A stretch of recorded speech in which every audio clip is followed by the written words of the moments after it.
அன்பு இறைமக்களே, இன்றைய வாசகம் இயேசு கைது செய்யப்படுவதற்கு முன் கூறிய வார்த்தைகளாக இருக்கிறது. இறைவார்த்தைக்கு முந்தைய பகுதியை நாம் பார்க்கின்ற போது இயேசு தான் கைது செய்யப்படுவதற்கு முன்பாக கூறுகின்ற வார்த்தைகளை சீடர்களால் புரிந்து கொள்ள இயலவில்லை. எனவே தங்களுக்குள்ளே பேசிக் கொள்கிறார்கள், முணுமுணுத்துக் கொள்கிறார்கள். இதை இயேசு அறிந்து கொள்கிறார். இறை வார்த்தையின்படி சொல்ல வேண்டும் என்றால் இயேசுவே கடவுளின் ஞானமாக இருக்கின்றார். இறைவார்த்தை நாம் படிக்கலாம். பிலிப்பை காண்பதற்கு முன்பாக நீ அத்திமரத்தின் கீழ் இருக்கும் போதே உன்னை கண்டு கொண்டேன் என்று ஆண்டவர் இயேசு சொல்லுகிறார். யோவான் நற்செய்தி 2ஆம் பகுதியில் பார்க்கின்றோம். நற்செய்தியாளர் கூறுவார், இயேசுவுக்கு மனிதரை பற்றி சொல்வதற்கு தேவையில்லை, ஏனென்றால் மனித உள்ளத்தை அவர் அறிந்திருக்கின்றார். சமாரிய பெண்ணோடு உறவாடுகின்ற போது அந்த பெண்ணினுடைய வாழ்க்கையை அவர் அறிந்திருக்கின்றார். சீடர்கள் முணுமுணுக்கின்ற போது, பரிசேயர்கள் முணுமுணுக்கின்ற போது எல்லாவற்றையும் அவர் அறிந்திருக்கின்றவராகவே ஆண்டவர் இருக்கின்றார். இயேசு எப்படி இறக்கப் போகிறார், தான் யாரால் காட்டிக் கொடுக்கப்பட போகிறேன், சீடர்கள் என்ன செய்வார்கள் என்பதனை முன்கூட்டி அறிந்திருந்தார். ஆக இயேசுவுக்கு எல்லாம் தெரிந்திருந்தது.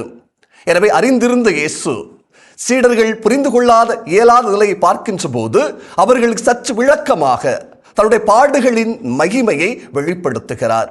அப்போது சீடர்கள் புரிந்து கொள்கிறார்கள். சீடர்கள் சொல்லுகிறார்கள், நான் இப்பொழுதுதான் நாங்கள் புரிந்து கொள்ளுகின்ற விதத்தில் பேசுகிறேன் என்று சொல்லுகிறார். அவர் அழகாக சொல்லுகின்ற இறைவார்த்தை, இயேசு மீண்டும் தன்னுடைய பாடுகளை சொல்லுகின்ற போது சொல்வார், நீங்கள் என்னை விட்டு சிதறி ஓடி போவீர்கள், என்னை காட்டிக் கொடுப்பீர்கள், என்னை தனியே விட்டு செல்வீர்கள். ஆனால் இயேசு நமக்கு தருகின்ற வாக்குறுதி என்னவென்றால், என்னை காட்டிக் கொடுத்தாலும் என்னை விட்டு விலகி ஓடி சென்றாலும் நான் என்றும் உங்களோடு உடன் இருப்பேன். நான் உங்களை விட்டு விலகி சென்றிட மாட்டேன். காரணம், நான் என் விருப்பத்தை நிறைவேற்றுவதற்காக அல்ல, தந்தை கடவுளின் விருப்பம் அதை நிறைவேற்றுவதற்காகவே இந்த உலகத்திற்கு வந்தேன். எனது உணவு அதுவே என் உணவு. தந்தையின் திருவுளத்தை நிறைவேற்றுவதை செய்து முடிப்பதே என் உணவாக இருக்கிறது. அந்த உணவு அதை நான் நிறைவேற்ற வேண்டும், அதற்காகத்தான் வந்திருக்கிறேன் என்று அழுத்தமாக கூறுகின்றார். சீடர்கள் விட்டு விலகி செல்கிறார்கள், ஓடி செல்கிறார்கள், காட்டிக் கொடுக்கிறார்கள். இருப்பினும் இயேசு அவர்களோடு உடன் இருக்கின்றார். எதற்காக வந்தேனோ அதை செய்து முடிக்க வேண்டும் என்பதற்காக துணிவோடு எருசலேம் நோக்கி செல்வதற்கும், பாடுகளை எதிர்கொள்வதற்கும், சிலுவையில் அறைந்து கொலை செய்யப்படுவதற்கும், இந்த உலகத்தின் மீது வெற்றி கொள்வதற்கு ஆவலோடு வாஞ்சையோடு அவர் முன்னோக்கி செல்கிறார். அன்பு இறை மக்களே, இயேசுவை நாம் பின்பற்றுகிறோம் என்றால் அவர் வழியில் நாம் நடப்பதற்கு ஆசைப்பட வேண்டும். பவுலடிகளார் பிலிப்பியர் திருமுகத்திலே சொல்வார், கிறிஸ்துவினுடைய மனநிலை உங்கள் மனநிலையாக இருக்க வேண்டும். கிறிஸ்துவினுடைய மனநிலை நமது மனநிலையாக மாற வேண்டும் என்றால் நமது சுயநலங்கள் அழிக்கப்பட வேண்டும். பொதுநல பார்வையோடு நமது வாழ்க்கை அமைத்துக் கொள்ள வேண்டும்.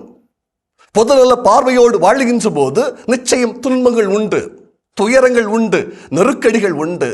நலிந்தவர்கள் நிலைப்பாடு எடுக்கின்ற போது நாம் அவர்கள் சார்பாக தொடர்ந்து செயலாற்றுகின்ற போது இடையூறுகளும் நெருக்கடிகளும் வரும்.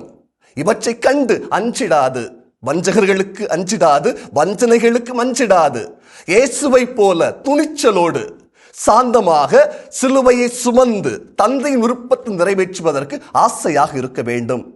அந்த ஆசையே நமது வாழ்வாக மாற வேண்டும். அந்த வாழ்வே இயேசுடைய கனவாக, நனவாக, இறையாட்சி லட்சியமாக இருக்கிறது.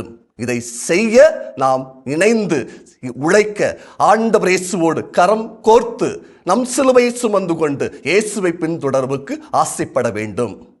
இயேசுவுக்கே புகழ், இயேசுவுக்கே நன்றி. மரியே வாழ்க.